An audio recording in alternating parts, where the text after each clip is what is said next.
Om Vasudeva Sutam Devam Kamsachanuramardanam Devaki Paramanandam Krishnam Vande Jagadgurum Asato ma sadgamaya tapaso ma jyotirgamaya mrityormamritangamaya. Om Shanti Shanti Shanti. Let us pray to Lord Krishna, the embodiment of bliss, who came to establish dharma and punish the wicked. Let us pray to him to lead us from unreal to real, to lead us from darkness of ignorance to the light of knowledge, to lead us from death to immortality. We have been studying Bhagavad Gita chapter 7, the yoga of knowledge and realization. Lord Krishna has said how to do meditation, how to concentrate, what are the techniques. All these things Lord Krishna has specified in the previous verses. Verse number 11, Lord Krishna says, Balam balavatam chaham kama raga vivarjitam dharma viruddho bhuteshu kamosmi bharatarshava. O Arjun, I am the strength of the strong, that is devoid of passion and attachment. And in all beings, I am the desire unopposed to dharma. So Lord Krishna is telling us we need to be strong.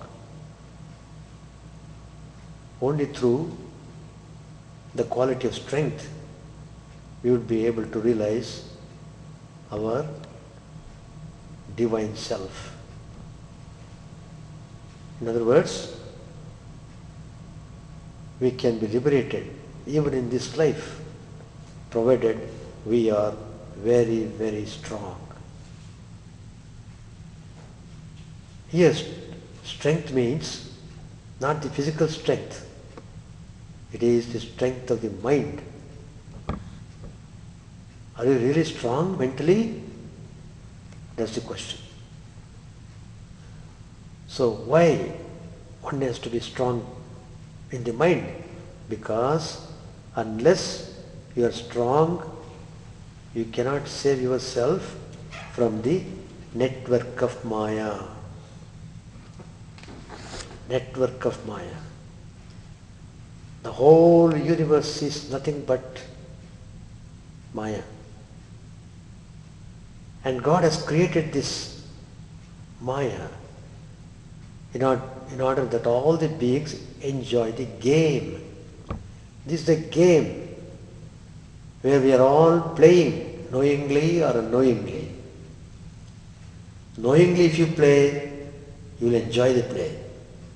Otherwise, you have to pass through lot of sufferings, and straight and crooked way, you will be moving and moving.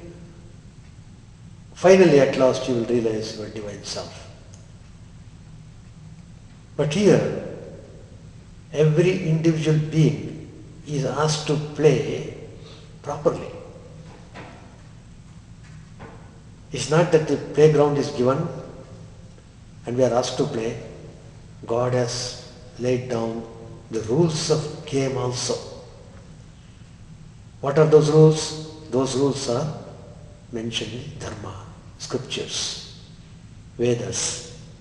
The rishis, having realized the divine through their meditation, have disclosed various types of disciplines through which we can certainly control the mind. The moment you start controlling the mind, that very moment you feel the joy of discipline. What is the meaning of controlling the mind? Mind generally runs after the pleasures. It got stuck up in so many things. It doesn't know how to get out of that. In a way, it can be compared to Abhimanyu. You know Abhimanyu in the story of Mahabharata? He knew only how to enter the Vyuha, but he does not know how to get out of it. We are in the same predicament. The mind is just rushing towards the pleasures, drawn by the attraction, temptations of the world, thereby unable to get out of them. Even though it feels all these pleasures are not worth. That means the way we are running in the world towards appeasing our desires is the wrong approach. In that way, you will not be able to realize God, let alone realization of God. You do not have even faith in God. And you begin to question God. Where is God? So the person thinks God is meant only for giving enjoyment to him all the time. It is not like that. So all the holy people say very clearly that one should make mind strong by discipline, by controlling the passion, and so on. And of course, through regular meditation, definitely you can strengthen your mind.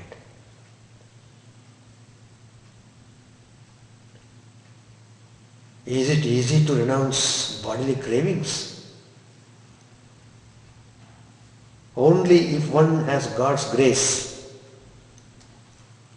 and has practiced several spiritual disciplines in previous lives can he have the strength to renounce the world in this life. Renunciation means not aspiring any desire in the mind except to realize God.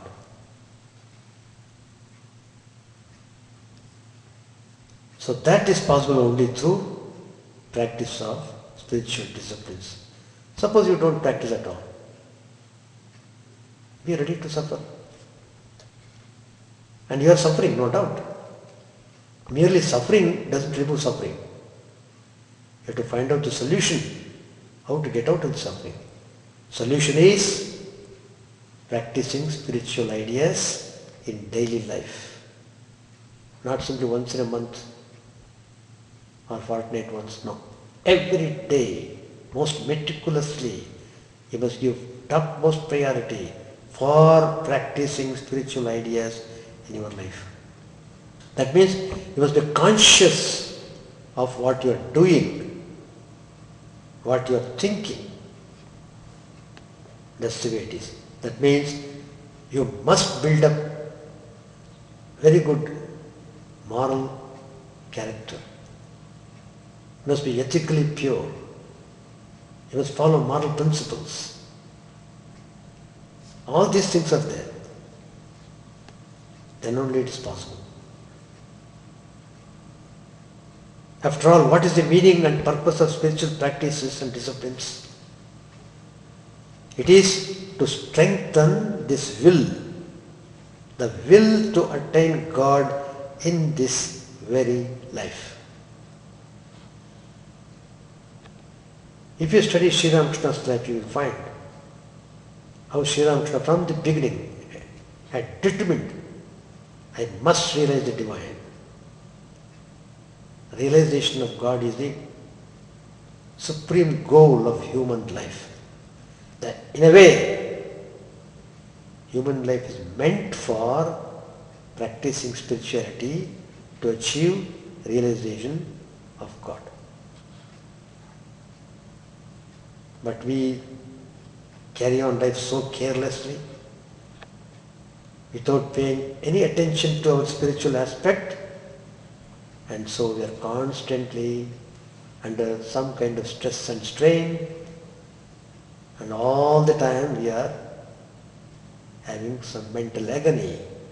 Though outwardly we look better, we look well, inwardly we are very sad, sorrowful. Of course, on account of many factors. So, the Mahatmas point out the enemies who are responsible for bringing suffering to us. Who are those enemies? One is lust, another is anger, third is delusion. Lust means limitless desire for enjoyment. Excessive. That should be avoided. So be strong in the strength of God and escape from this net of Maya. Sri Ramakrishna used to say in the Gospel that the power of the mind becomes strengthened by practice of continence.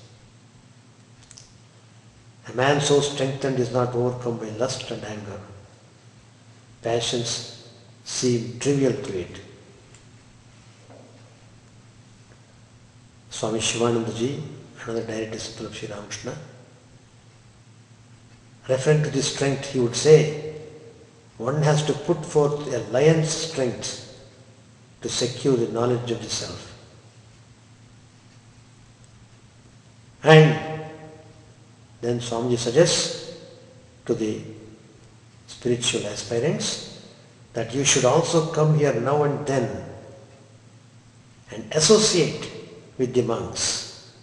That will strengthen your mind greatly. So coming to temple is very, very, very essential. Very essential. The more days you come, the better. Not simply weekly once.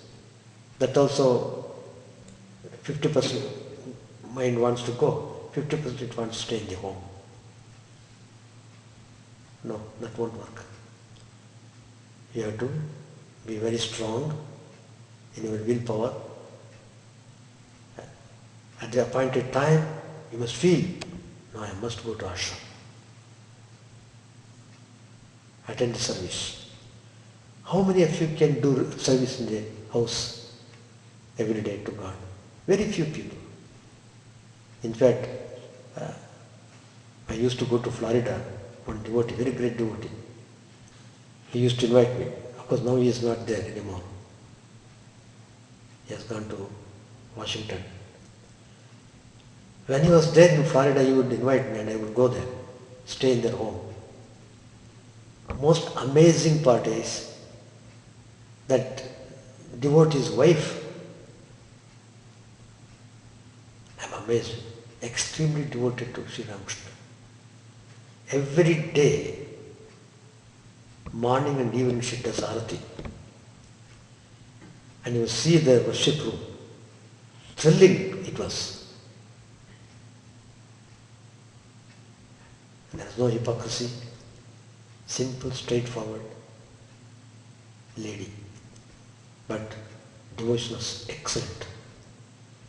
And to last, she was devoted. And to last, she would do arati every day evening. And she would sing Kandana Bhavavandana. I attended that evening service and she did. All of them would sit.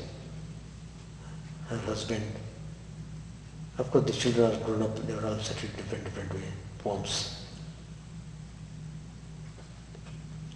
So, that's the way. But many people cannot do that way. It requires a lot of adjustments, mental cooperation. So many factors are there. Easiest way is come to ashrama, attend the service and go. It gives the same benefit for you as if you are doing in your home. Doing in the home is very good, undoubtedly, but you can't do it regularly. That's the point. So, by doing spiritual practices earnestly, sincerely, you become the recipient of God's grace. Then you will know the value of God's grace, how it is flowing and how you are enjoying God's grace. That is possible only when you live spiritual life.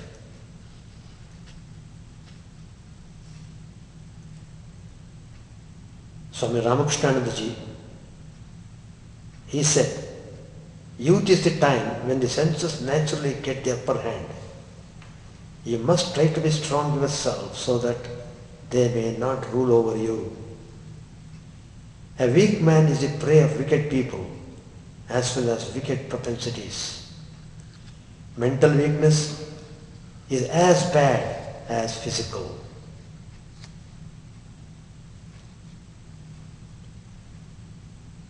Another Swami Shardanji, they are all spiritual giants, direct disciples of Sri Ramakrishna, direct training they got from Sri Ramakrishna. Swami Shardanji used to say, instead of doubting yourself, feel that you are the possessor of infinite strength and have the might to overcome all difficulties. It is the strong, the heroic, who do noble deeds and become great. Those who are weak and vacillating are lost like broken clouds in the sky.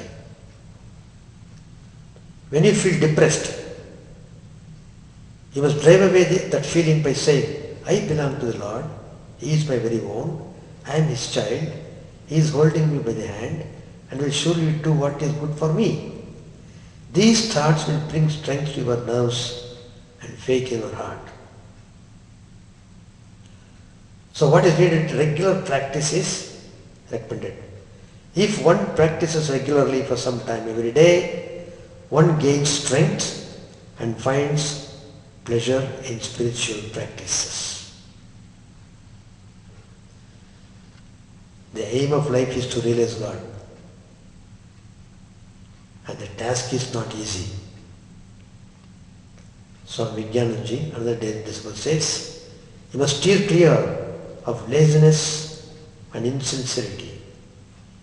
Even when you are nearly across, you have to persist in your efforts and go on swimming, or else you will be sucked in by the currents and get drowned. If you put your whole heart into it, God will give you immense, infinite strength and you will reach dry land.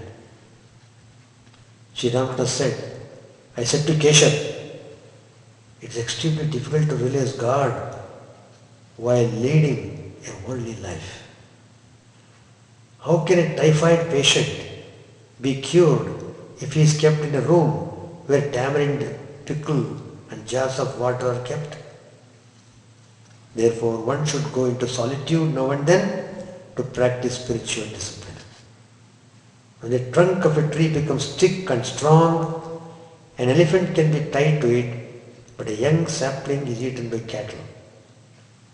That's why Keshav would say in his lectures, live in the world after being strengthened in spiritual life. Strength, strength, strength. Swami used to quote Vivekananda, the famous quote he would always say, Abhi, Abhi, Abhi. Be fearless. That's it. Verse number 12. Ye chaiva sattvika bhava rajasas tamasascha ye matta eveti tan vidhi nattvaham teshu te mayi. And whatever states pertaining to sattva and those pertaining to rajas and to tamas, know them all to be from me alone. They are from me. I am not, however, in them. They are in me. Know that all beings, whether formed of sattva, rajas or tamas, and which come into existence as a result of the respective karma of living beings, they proceed from me. Though they thus proceed from me, I am not subject to them like mortal beings. On the other hand, they are subject to me. They are dependent on me. All things are in him, yet not he in them. He means Divine Lord. Logically, this can only happen in superimposition through illusion, as that of a ghost seen in the stump of a tree. The ghost is in the stump from the point of view of the man in the dark, but the stump is never in the ghost. Similarly, the universe is superimposed on the Lord, seen in his play through Maya, but he is not in it. Verse number 13. Tribhir guna mayir bhavai revihi sarvamidam jagat mohitam nabhijanati mamebhya paramavyayam. Deluded by these threefold gunas, sattva, rajas, tamas, constituting nature, this whole world fails to recognize me, who am above the gunas and immutable. Water is covered by the weeds growing in it, or the sky becomes veiled in masses of useless clouds. We may say that a dream is false, but during sleep it appears to be a reality. During that time, are we aware of it as a dream? Is it not so that the eye is deprived of its sight when it is veiled by a cataract? So also this is a reflection of me. The shadow of the three qualities has spread over itself as if with a screen. Therefore my creatures do not know me. Though they are mine, they are not one with me, as pearls from born of the water do not melt in it. If a part is made out of earth and is broken up again immediately, it becomes one with the earth. If, however, it be baked in the fire, it remains separated from it. So indeed all creatures are parts of me, but on account of the great illusion, they have acquired the state of individuality. This universe is made up of three gunas, sattva, rajas and tamas. The embodied beings are not focused on Atman, they are stuck up on the external things, always dwelling upon the sattva, rajas and tamas. Though Paramatman is the basis of all the gunas are enlivened by him. The embodied beings cannot recognize him, just as the owl cannot see the sun which is lighting the whole universe. So the wise one does not stuck up knowing the nature of the gunas. For a book, table is the basis. For the table, earth is the basis. For the earth, water is the basis. For water, Agni is the basis. For Agni, Vayu is the basis. For Vayu, sky is the basis. For sky, Prakriti is the basis. For Prakriti, Paramatman is the basis. So, Paramatman is the basis for everything. He never needs any base. He never needs any basis. Verse number 14. Daivi Shesha Gunamayi Mamaya Duratyaya Mamevaye Prapadyante Maya Medam Tarantite. Verily, this divine Maya of mine, consisting of the three gunas, is hard to surmount. But those who take refuge in me alone shall cross over this Maya.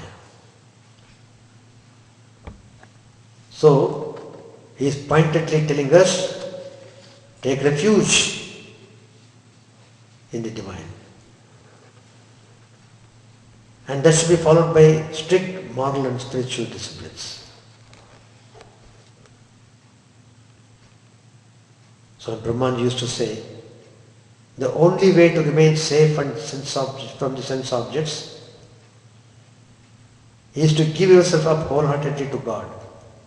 Be strong in His strength and this very strength will free you from the net of Maya. In the domain of Maya, there is both Vidya, that which leads a man to God, and Avidya, which leads a person away from God. Vidya is spiritual discrimination and renunciation. By taking refuge in Vidya, you take refuge in God, while Avidya, which consists of lust, anger, greed, egotism, attachment, and envy, drags a person down to the levels of a brute. If you cultivate discrimination and renunciation, Avidya will be destroyed. If you yield to Avidya, God remains far away and suffering will be your lot. There are both Vidya and Avidya. Man has the power to choose the one or the other. And on the nature of this choice will depend upon his success or failure in life. And he will reap the fruits of his choosing. What you choose, that you get. So you have to be responsible for your own choosing. Nobody else is responsible. God has given freedom to choose correctly what is good and act accordingly. So that requires wise counsel and proper education in the values and practicing them in the life. They are all linked together.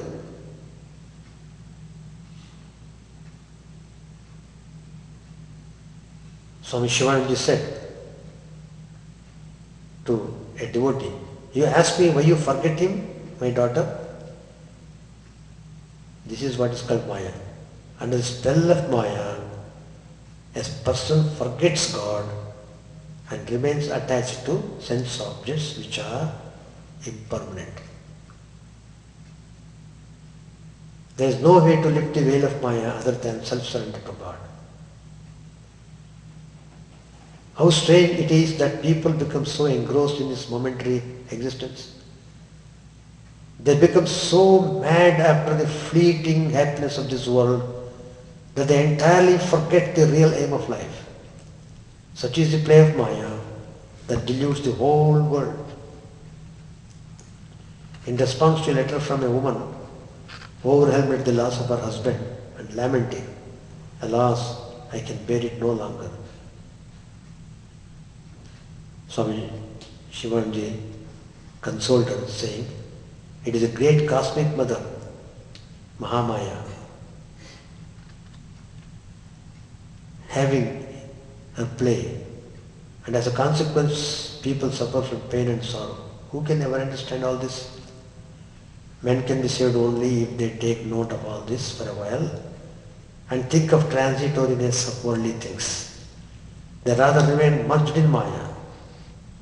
It is good to think of death now and again. One can hardly enumerate the infinite ways in which the ephemeral nature of the world becomes revealed before people's very eyes. Still, they are not awakened, and this is Maya. Men are exactly like silkworms.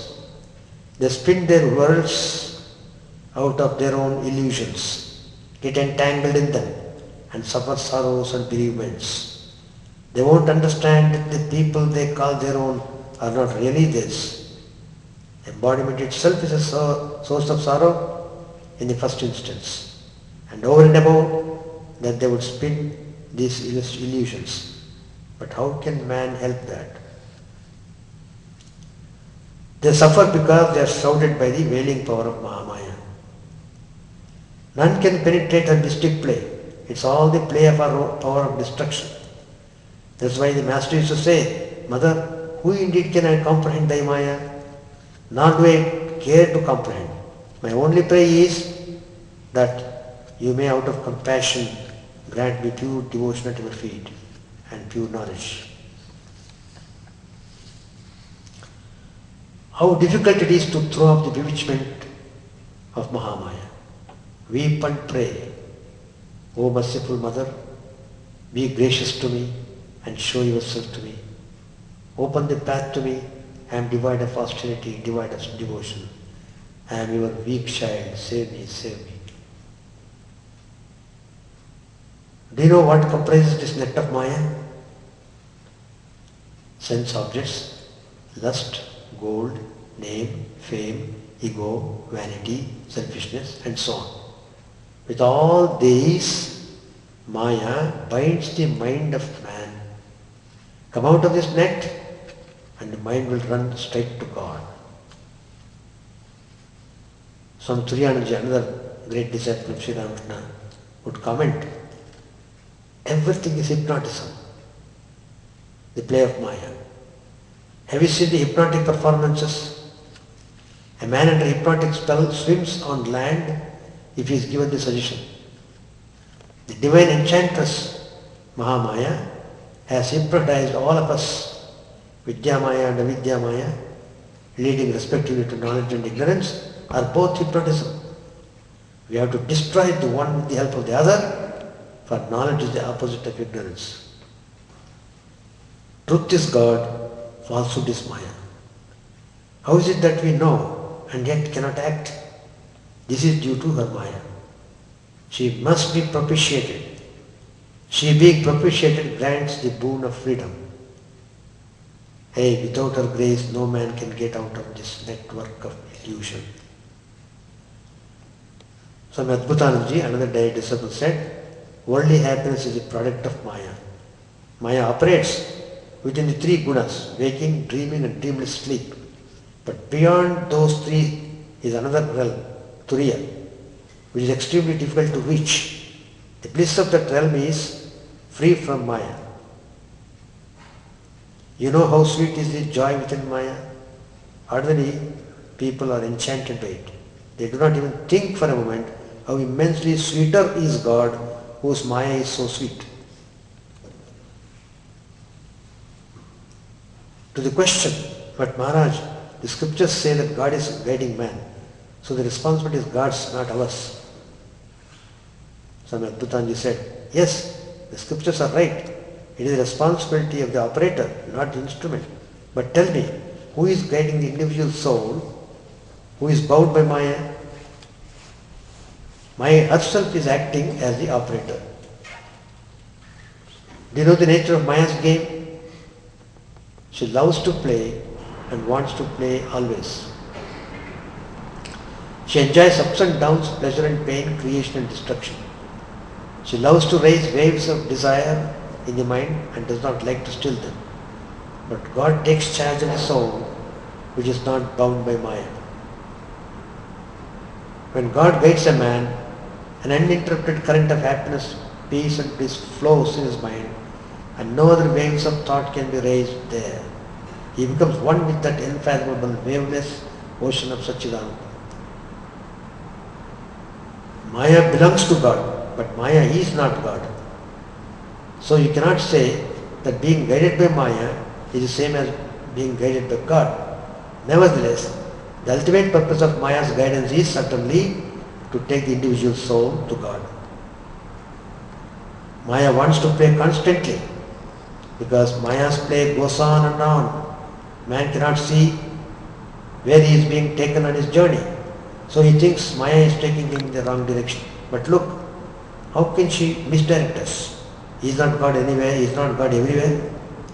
Maya has become manifest by God's will and she is working for him. Maya is great and that greatness is God himself. The other day, a monk explained it nicely. Man has already attained God. To try further for realization is useless. This universe belongs to God and the man is living in it. Thus he has attained Salokya Mukti, liberation, by living in this same region as God.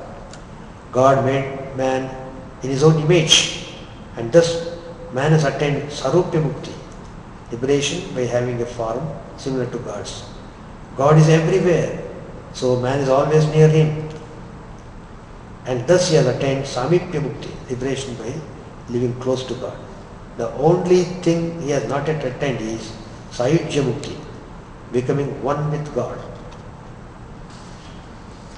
Swami Abhedanandaji said, ignorance is the root of all evil. Ignorance means absence of knowledge of self. Ignorance or Maya may also mean false knowledge. That's why Maya and ignorance mean the same thing. Perhaps it will lead to a better comprehension if the Maya is compared to a dream rather than to a mirage. For as in a dream, a man perceives many things as true, which are really false or untrue, and again perceives them just as they are when the dream is off, just so in Maya.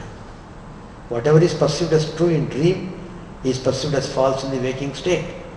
As dream is known to be false in the waking state, so also the whole world is seen to be false, that is changeful, when the knowledge of the self is attained. To go beyond Maya, one needs discrimination and renunciation. Even gods cannot escape Maya unless they have these two. Swami Ramakrishna and other deities said, our master Sri Ramakrishna used to say that the poison of the cobra is most deadly, yet that poison does not hurt it.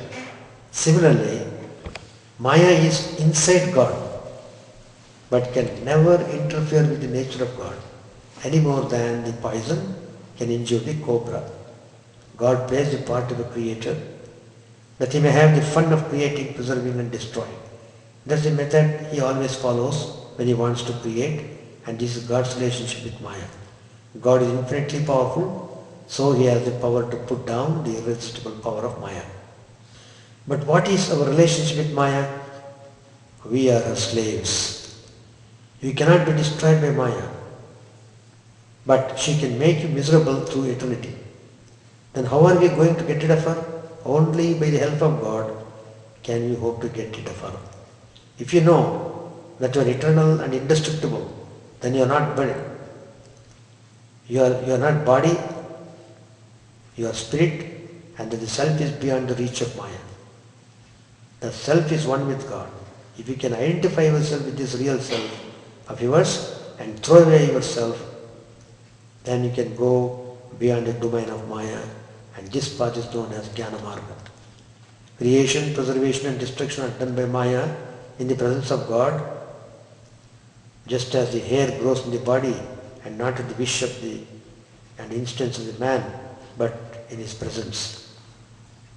This Maya is so irresistible, and it is this Maya which makes us selfish.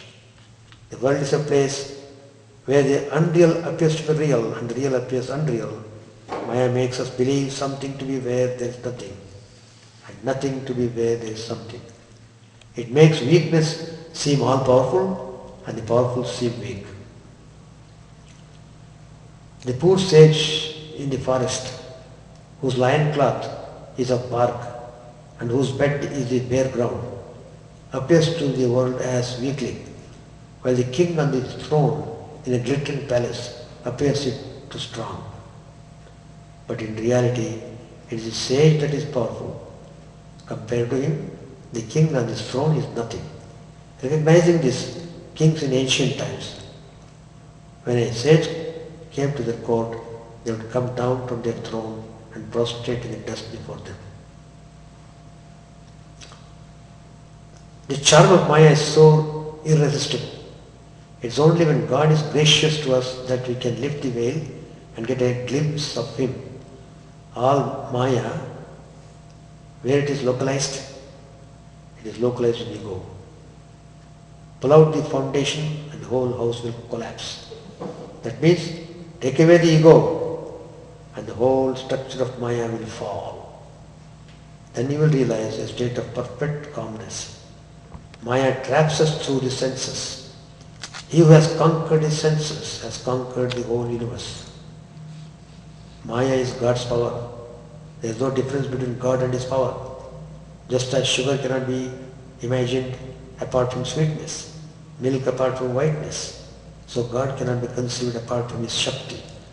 We do not pray to a powerless man, knowing such prayers to be useless. God is all-powerful and therefore we pray to Him.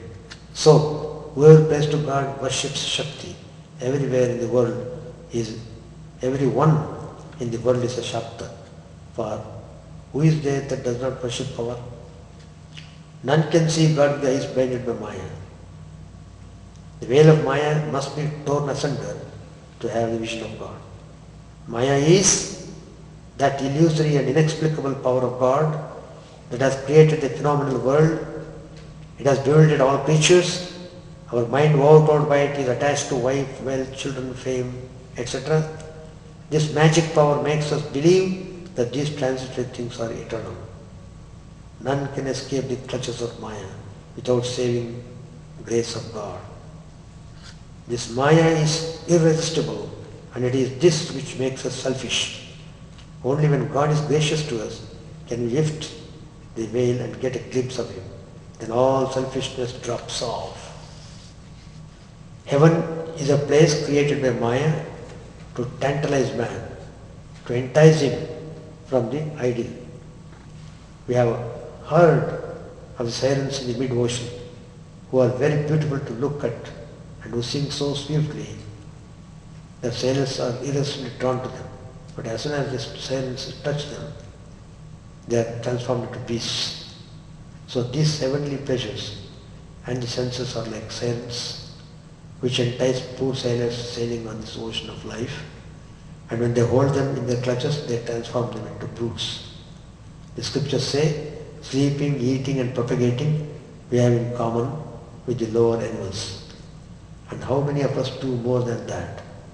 We have been transformed by the sirens of Maya until we are little superior to animals, God. So like that all the Derek disciples have said their remarks about Maya, the power of Maya. And Sri Ramakrishna says in the Gospel, one should think of God, it is not good to forget Him. Nanda, a devotee, asked, Sir, how little we think of God? Master said, one thinks of God through His grace. Nanda said, but how can we obtain God's grace? Has He really the power to bestow grace? Sri Ramakrishna said smilingly, I see, you think as the intellectuals do. One reaps the result of one's actions. Give up these ideas. The effect of karma wears away if one takes refuge in God. I prayed to the Divine Mother with flowers in my hand. Oh Mother, here, take your sin, take your virtue. I don't want either of these. Give me only real bhakti. Here Mother, take your good, take your bad. I don't want any of the good or bad. Give me only real bhakti. Here Mother, take your dharma, take your adharma. I don't want any of these. Give me real bhakti. Here, Mother, take your knowledge, take your ignorance. I don't want any of your knowledge or ignorance. Give me only real bhakti. Here Mother, take your purity, take your impurity. Give me only real bhakti. So Sri Ramakrishna says finally that praying to Divine Mother will pave the way for us to get out of this network of Maya. Then through her grace we will be able to see the God enshrined in our heart. God is there, dwelling in our heart, but we are not able to see because of the covering of Maya. So this covering of Maya will be taken out by the gracious blessings of the Divine Mother when we pray to her. So let us pray to Mother so that we can get out of this Maya and be always peaceful and calm. We shall continue next Tuesday. Om Vasudeva Sutam Devam Kamsachanuramardanam Devaki Paramanandam Krishnam Vande Jagadgurum. Let us offer a salutation to Lord Krishna, the embodiment of bliss, who came to establish Dharma and punish the wicked. Peace, peace, peace be unto all.